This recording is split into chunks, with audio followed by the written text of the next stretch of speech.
क्या दोस्तों आपके भी घर पे ना एसआईआर फॉर्म आ चुका है, यानी वोटर लिस्ट वाला फॉर्म आ चुका है। तो इसको कैसे भरते हैं, भरने का क्या प्रोसेस होता है, स्टेप बाय स्टेप ना आपका भाई आपको गाइड करेगा।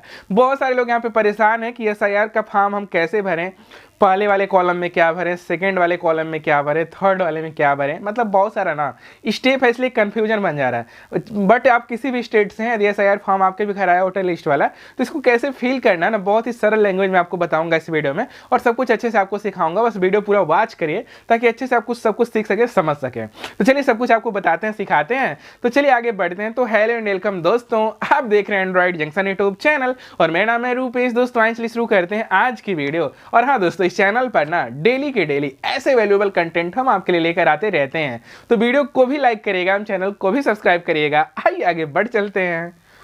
तो आइए आपको बताते हैं ना कि एसआईआर फॉर्म कैसे आप फिल करेंगे। फॉर्म इस प्रकार से आपको कुछ मिला होगा, मैं स्टेप बाय स्टेप गाइड करूंगा फॉर्म को भरना कैसे है, बिल्कुल शुरू से, ठीक है। तो सबसे पहले देखिए, ऊपर से मैं बताऊंगा तो अपना एक नया फ़ोटो आप खिंचवा लीजिएगा और वो वाला नया वाला फ़ोटो ना यहाँ पे आपको लगा देना है, ठीक है। यहाँ पे पेस्ट कर देना फ़ोटो को, इस बात का ध्यान दीजिएगा। यहाँ पे फ़ोटो आपको लगा लेना है, शुरू से बिल्कुल बता रहा हूँ। फिर आपको यहाँ पे आपकी जन्म तिथि यहाँ पे दी गई है, इस जन्म तिथि को ना इस वाले बॉक्स में आपको भरना होगा, ठीक है। तो जन्म तिथि आपको यहाँ पे डालना है। तो जन्म तिथि आई एक एक स्टेप में बताता चलूँगा और उस हिसाब से आप भरते चले चलिएगा, ठीक है। तो जो आपकी जन्म तिथि हो, जिस मतदाता का यह विवरण है, उनका जन्म तिथि यहाँ पे डालना है। तो जो भी आपकी जन्म तिथि हो तो यहाँ पे आप फिल कर लीजिएगा, ठीक है।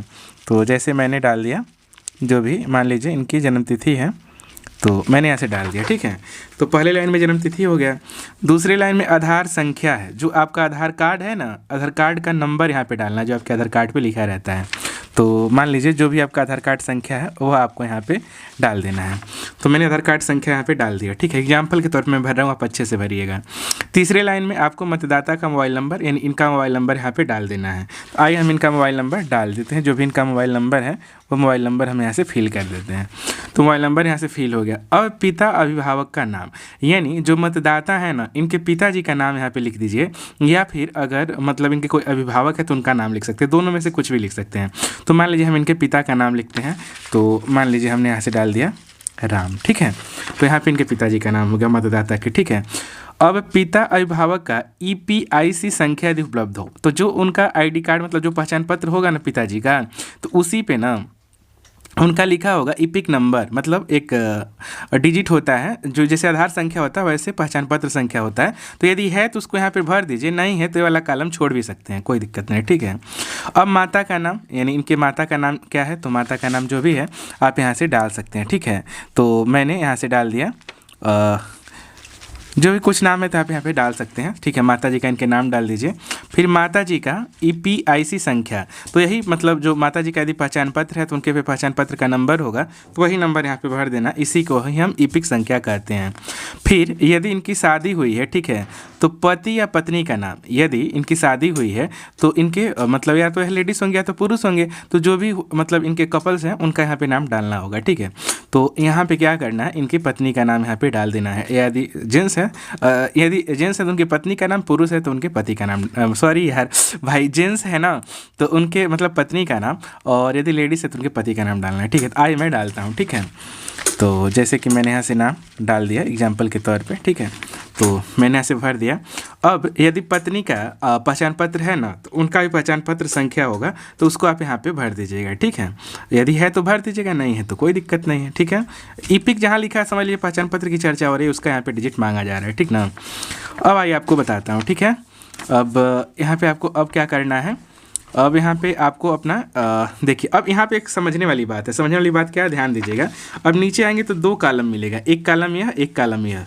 यहाँ पे ध्यान दीजिएगा, इन कॉलम का मतलब क्या है। यदि यह जो मतदाता हैं यह 2003 में वोट डाले हैं, यानी 2003 में वोट डाले हैं, तो इस वाले कॉलम को भरना है। यदि 2003 में वोट नहीं डाले हैं तो इस वाले कॉलम को भरना है, ध्यान दीजिएगा। यानी 2003 में यदि वोटिंग किए हैं तब ये भरना है, नहीं किए हैं तो इसको भरना है, ठीक है। तो आइए मैं दोनों बता देता हूँ, क्योंकि कुछ लोग किए होंगे कुछ लोग नहीं किए होंगे। तो यदि आप 2003 में वोटिंग किए हैं तो आपको यहाँ पे अपना नाम, निर्वाचक का नाम, यानी जो भी नाम है इनका, ठीक है, वह डालना है। जैसे राम नाम है तो राम डाल देंगे, ठीक है। अब इनका पहचान पत्र संख्या, यदि राम का पहचान पत्र संख्या है तो वह पहचान पत्र संख्या यहाँ पे डाल देना है, ठीक है। अब संबंधी का नाम यहाँ पे डालना है, ठीक है। और संबंधी का नाम मतलब इनके पिताजी का नाम या फिर माताजी का नाम यहाँ पे डालना है, या फिर पति का नाम डालना है, जिनसे मतलब इनका संबंध हो, ठीक है।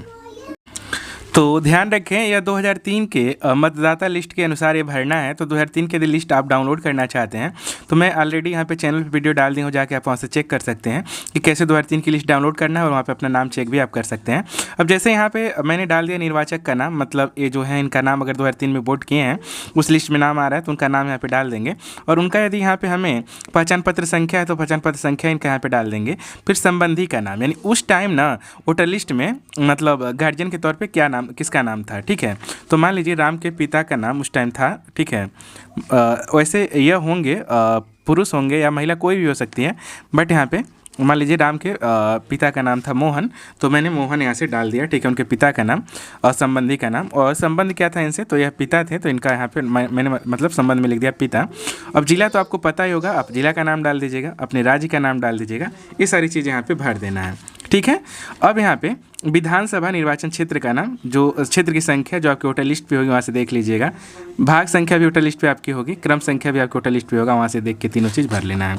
अब यदि आप उसके मतलब 2003 में वोट नहीं किए हैं तब आपको ये भरना है। इसमें क्या भरना है, कैसे भरना है, अब जैसे सेम चीज़ निर्वाचक का नाम आपको यहाँ पे डाल देना है, ठीक है। ध्यान रखिए एक ही कॉलम भरना है, जैसे अगर 2003 में वोट किए तो इसको भर दीजिएगा, इसको छोड़ दीजिएगा। अगर 2003 में नहीं वोट किए हैं तो इसमें भरिए, इसको छोड़ दीजिए, ठीक है। तो क्या करना है आपको, यहाँ पे ना राम, जैसे मान लीजिए अगर ये वाला भरना है 2003 में नहीं वोट किए हैं तो यहाँ पे हम इनका नाम लिख देंगे राम, ठीक है।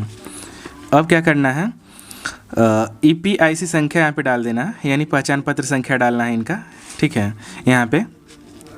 और यहाँ पे संबंधी का नाम, यानी इस टाइम गार्जियन का क्या नाम है, तो मान लीजिए इनके गार्जियन का नाम मोहन है तो मैंने यहाँ से मोहन डाल दिया, ठीक है। संबंध क्या है, पिता है तो पिता डाल दिया। जिला क्या है, जिला आपको पता ही होगा, राज्य आपको पता ही होगा।